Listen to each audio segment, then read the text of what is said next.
Après 7 mois de travaux, une trentaine d'auditions et 3 heures de délibération, la commission d'enquête du Sénat livre enfin ses conclusions sur l'affaire Benalla, ou plutôt les affaires, souligne au préalable son président.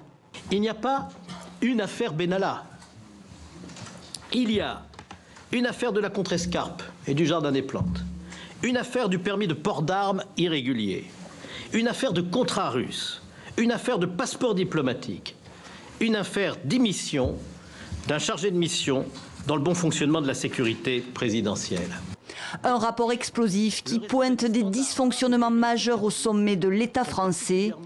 Quant au principal intéressé, le verdict est tout aussi sévère.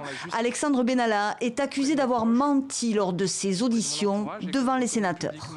J'ai donc décidé de demander au président du Sénat que le bureau de notre Assemblée, c'est la procédure, délibère en vue de saisir le procureur de la République de Paris des faux témoignages caractérisés de M. Benalla. Une saisine qui concerne aussi Vincent Crase, ancien collaborateur de l'Élysée. Les deux hommes dorment en prison depuis mardi soir après la révocation de leur contrôle judiciaire. Alexandre Benalla, accusé par la commission de faux témoignages quant à son rôle à l'Élysée, mais aussi sur l'utilisation de ses passeports diplomatiques. Faux témoignages également au sujet des contrats de sécurité avec des oligarques russes proches de Vladimir Poutine. Le faux témoignage devant une commission d'enquête parlementaire est passible de 5 à 7 ans d'emprisonnement.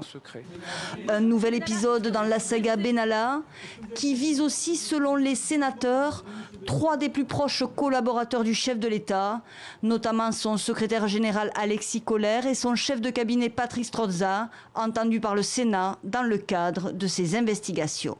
La décision finale de saisir ou non la justice reviendra au bureau du Sénat.